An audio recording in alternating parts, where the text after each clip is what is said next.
Mbote na balandia Eco Congo. Le lot tozali dimanche le 17 janvier 2001. Lokola bo momesano Congo Eco tolobaka mingi côté économie pe écologie. Côté politique totikeli bandeko bazali ebele ba kolobela makambo ya politique. Pesa ba mpe longonya na nyoso bazako sala côté wana biso tozali beaucoup plus intéressé na makambo ezali lié na économie pe écologie ya mboka Congo. Les autres on a 3 points essentiels ce qui vont permettre biso. Point liboso to bandalelo tozotala nanu que mibeko ya mboka. Moni mibeko ya mboka mibeko to koloba to ba mibeko politique te metozo ba mibeko économique, c'est-à-dire mibeko commercial, mibeko zotala misala commerce ndenge zotambola na mboka. Na kati ya activité politique bon na rezaka mingi ba imboka bana mboka, mais na côté activité économique ezo dépendre car na bana mboka te ba pa pe ba ko ya ko sala ba activité économique na mboka na bino ezali mabete. Mais là, vous avez remarqué, ezali question ya mibeko. Ce qui bino moko bana mboka boza ko respecter mibeko na bino boche na ma comité. Boni bapaya bakoya ko respecter yango. Et très souvent bapaya bazoya ko luka. Mbongo ko sala misala ya finance to ko sala misala yo pesa bango bozui. Ce qui boza maele makasi na mibeko na bino te bazali capable ya ko abiser pe ko nyata bino. Natina ete bango bazotala kaka ba intérêt na bango. Alors lelo tozoloba nde to ko balelo kimupaya bapaya to boy bango na Congo te. De mon biso de na mboka bapaya. Mais problème ezali mibeko o ezali na mboka surtout kozana ba konzi o bazali vraiment ba konzi moko nde to ba sens ya éthique ezali te. Atako likambwani ezali mabe mais soka moni kanyaka atiki na eli kamwani le kalikola mobeko yango tozobeta mbela tokotala moi exemple ezali belé ezali pas si pour la société mais surtout ezali pe kopesa biso ba désavantages économiques to eza ko permettre ba paya ba exploiter biso sans que to za na boye biani meza koleka ezali penza important sur kotali ba loi ya mboka na biso ba lobi ete commerce to koteka biloko na détail, c'est-à-dire koteka biloko moko pièce moko na mobeko ya Congo commerce wana to activité wana epesa meli penza na bana mboka eliko bate moto ako uta na France to na Liban to na Chine to na Inde aye na Congo kaka po ya kotekela bino ba pile ya montre to ya kotekela bino ba si ya métaux en détail. Balobi commerce et détail za banamboka mon passo kalinga sa commerce na Congo il faut azala grossiste ateka en gros, c'est-à-dire que soka yé na Congo yé ateka biloko na gros liko baka ya ko tekela yo pile moko to si moko ya mabaya te fois tekela yo quantité grossiste, c'est-à-dire pe na prix à grossiste, c'est-à-dire tekela yo ebelé ya ko tekela détail ye fois tekela ebelé bana mboka ndi bakende kosomba epana bango osombi mo ebele ndenge selo bozu na yo sima yo ke na wenzi to na boutique na yo obandi koteka moko.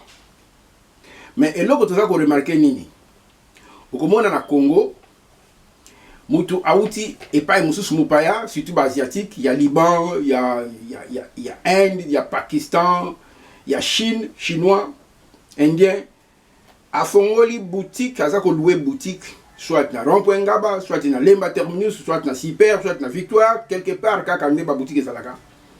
Et aza kote ke la yo si a meto moko. Soit na 8000 francs, ça dépend, et puis ba plus de mais ajoute que le moko. Na loi na biso pe kisameli mopaya aya ko sala commerce wana.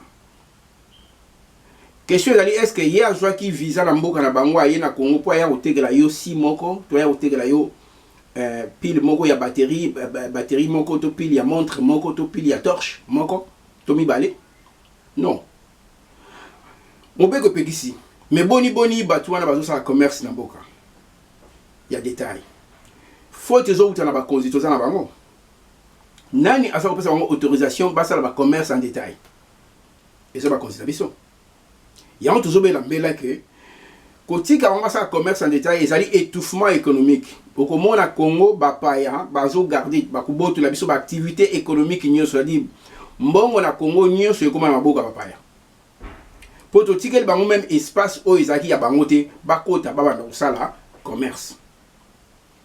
Chinois to indien asombi ba pile ba batterie na mboka na bango akenya ba usine na bango asombi on a pris des gros à importer à importateurs.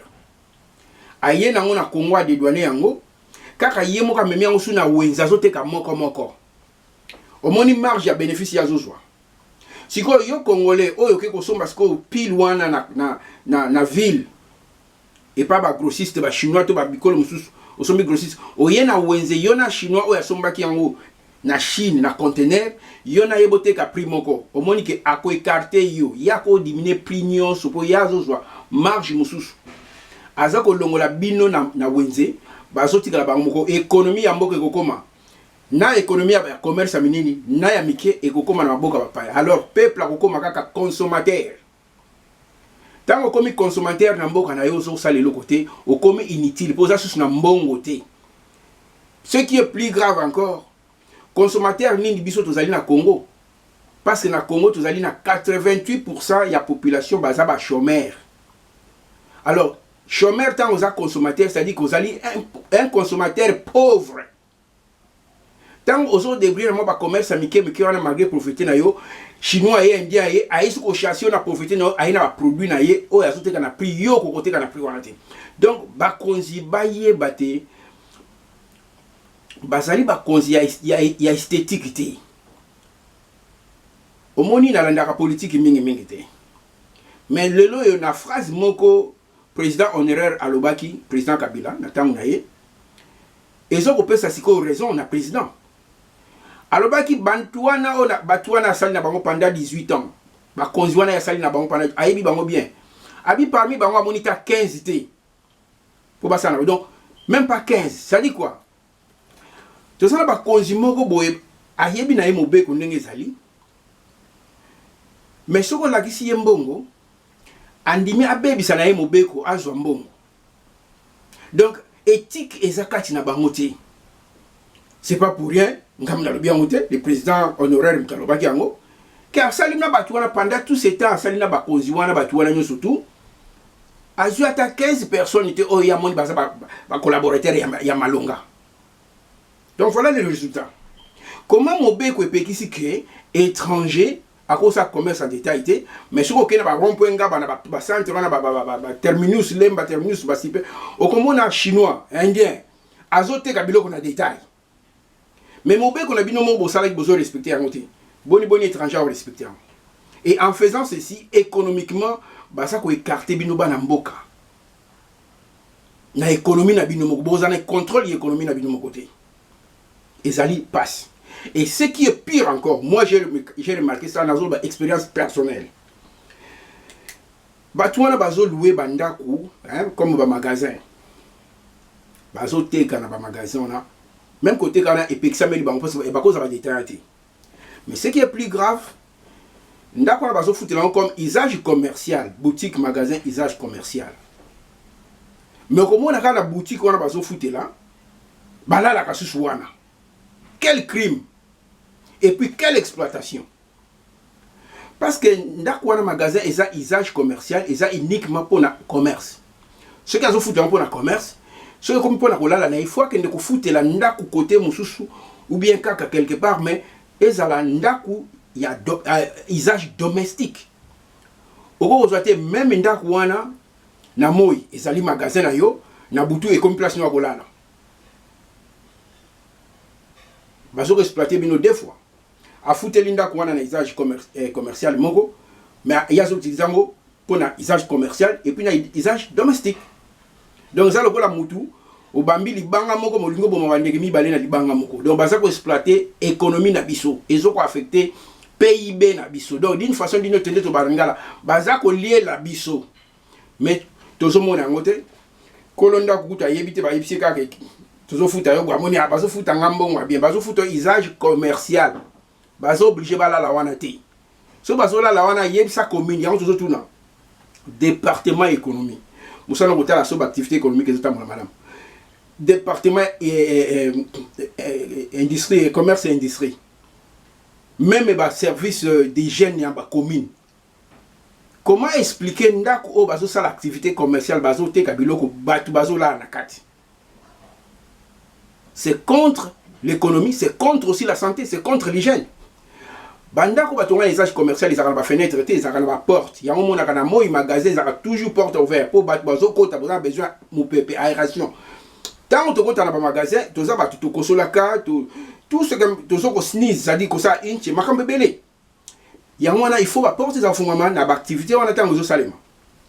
Na tout temps ba kangabanda ko nisa ba fenêtre. Alors imaginez mutala lisiko kuna na kati to zabatu.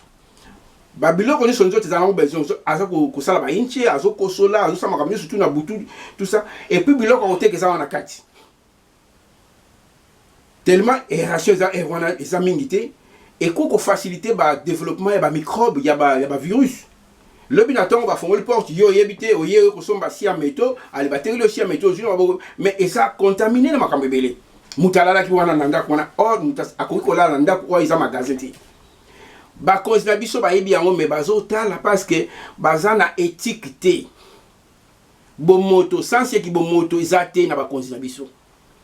Il fallait qu'on empêcher cela, ce qu'on a quitté pour payer ça penalty, c'est-à-dire qu'on paye ça amende pour et ça les macabongoté. Ndako e bazo futa on usage commercial et ça uniquement usage commercial. Ba kolonda coupé base à la verti. L'état ça la campagne de sensibilisation. Ozana mutazo futa la magasin pa inayo. A futa la magasin mais koki kola la wana na kacha magasin ti. C'est contre l'économie ils ont quoi ça PIB mais aussi du point de vue hygiénique et ça malamuté pour la santé à batu. Et ça exploitation. To betimbela vraiment ba konzi boza ba konzi moko distrait. Boza distrait. Kola te la biso ba bako si wana bozo pe sa apparence et esthétique. Mais na kati na bino il n'y a rien, il n'y a pas l'éthique bo moto ezate. Mbongo kanyaka ateza mabe et le kanango. Eza acceptable te. Nous sommes là, nous sommes, c'est pas votre gérance. Bo moto ezate. Eza ma wape pas si ko demona ba biloko bo. Ndeni ba ba respecter bino. Ba ko respecter bino ndenge nini.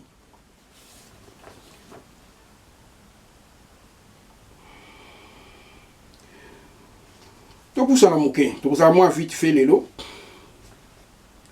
Toujours dans les concernés par la loi économique. Loi économique est le bilan sous bruit.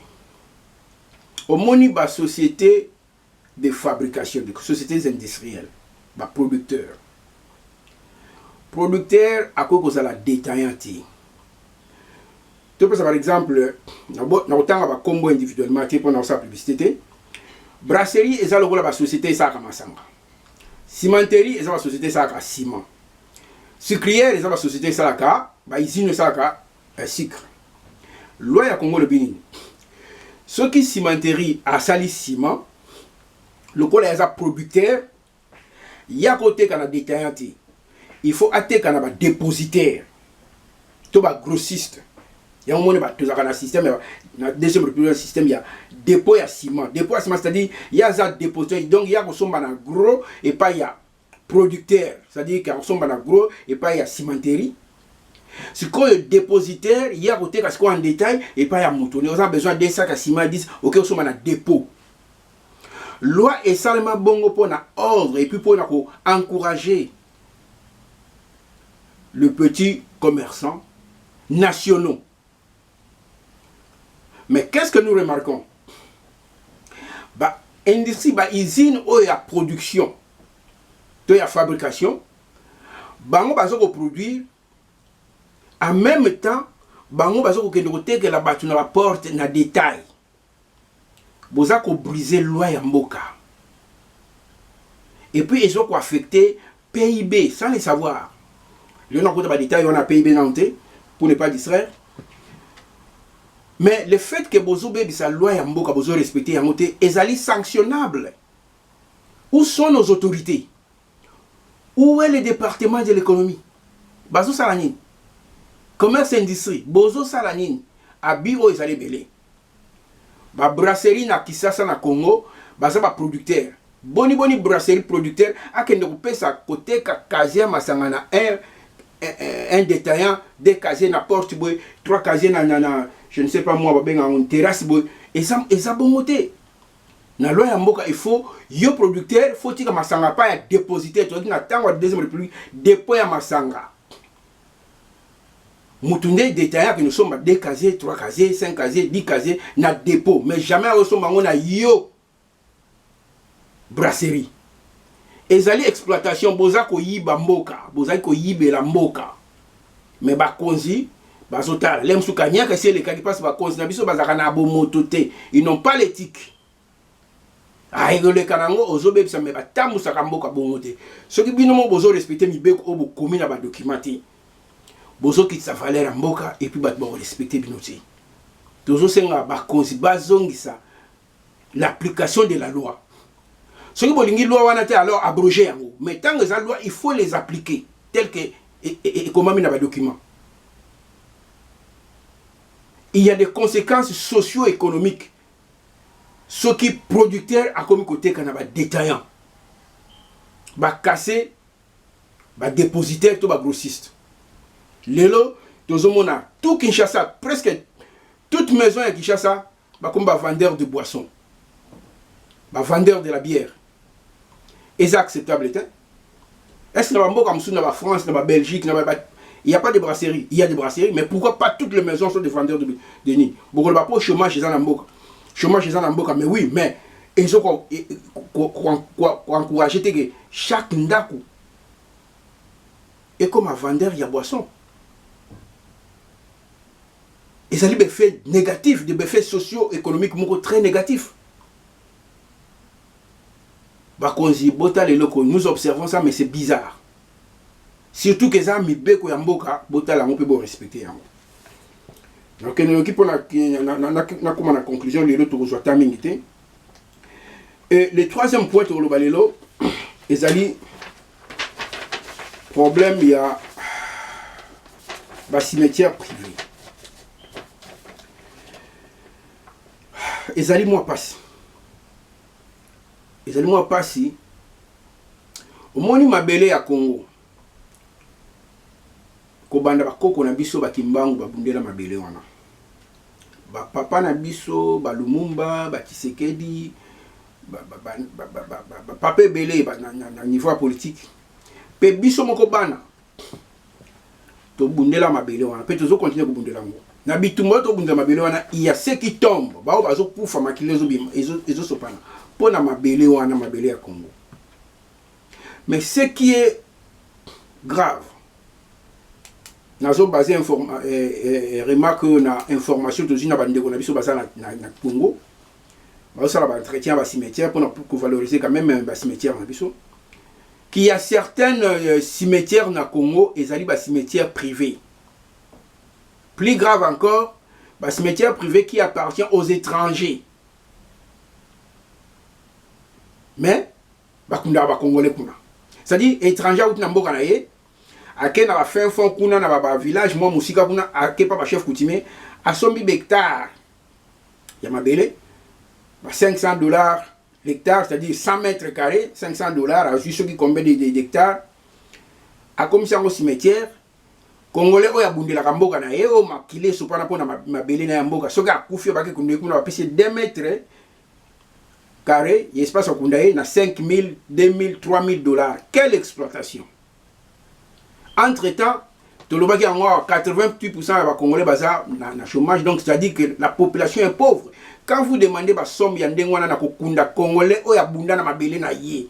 Congolais qui vivent na mabele na ye. Tant que le juillet, il faut que nous payions mbongo 5,000, 2,000, 1,500 et pas il y a un étranger qui a bundé la mabele à Congo. Pour assommer hectare, on a comme ça un cimetière privé. Tous autres, n'an a pas si mikanda pe autorisation à ça la cimetière privé, il y a kokunda Congolais la Congo.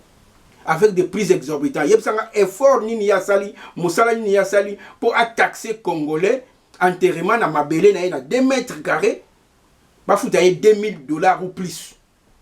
Ça c'est l'exploitation et ça favorise la banani na ba konzi oyo bazanga éthique.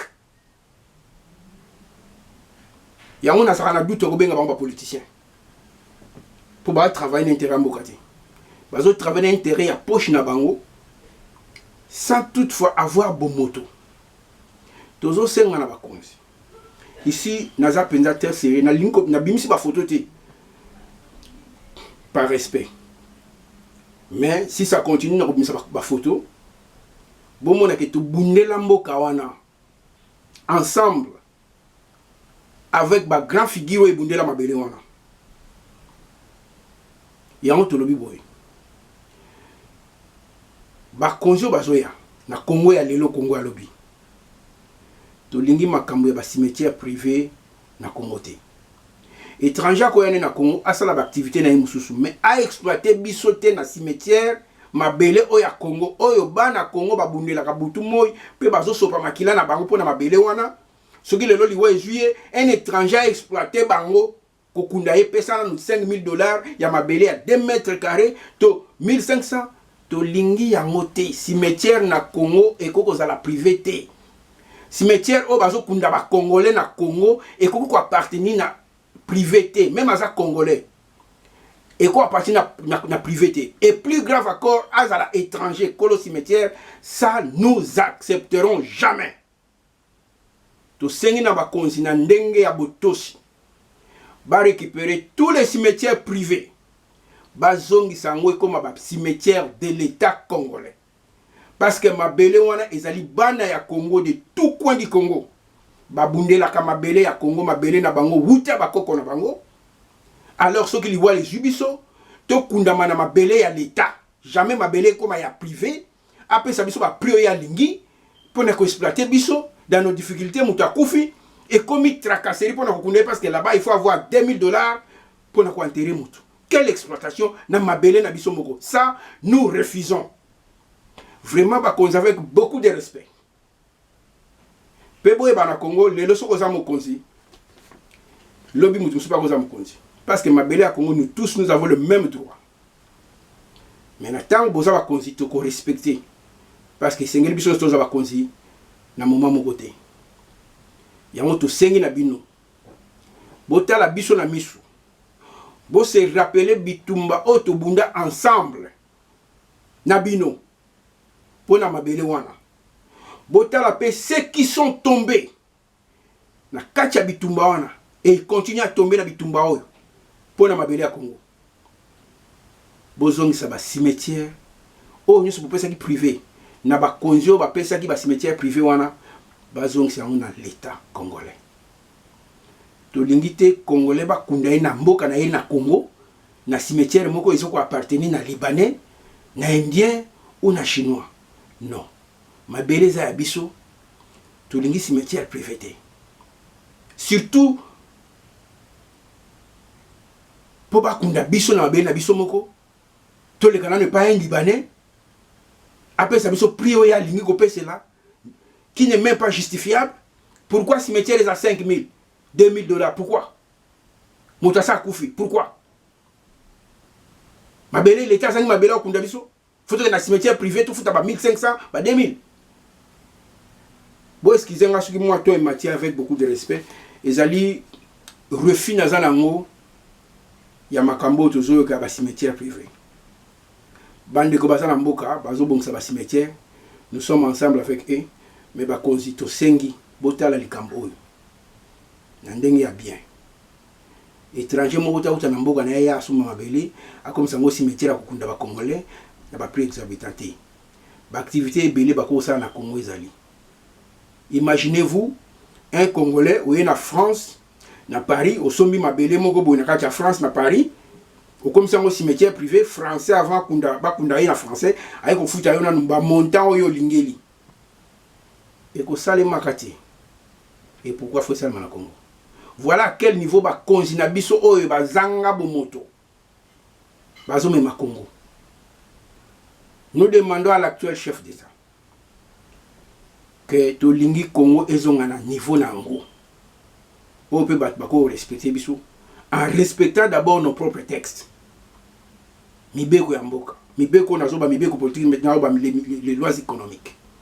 Pour nazolo ba makambo politique ati nazolo makambo ya économie na écologie. Cimetière privé na Congo est acceptable te to boyango. Surtout avec des prix exorbitants exploitation ya peuple congolais na kati ya mabele na yepe mabelo ya bundela ka yemoko tango to bundaka bituma mabelo libanais bundaka te pakistanais bundela te chinois bundaka te pesa mabele na bango biso nde to bundaka mabele na biso boni na liwa na biso koma chinois liela ngai aliela ba wei na biso na mabelo ya biso moko ba konsibote ya likambo toyebi ke question ezali nani apesaki bango autorisation to droit wana ya kosala cimetière privé na Congo ezali bakonzi oyo bazanga bomoto. On n'accuse pas tous les bakonzi.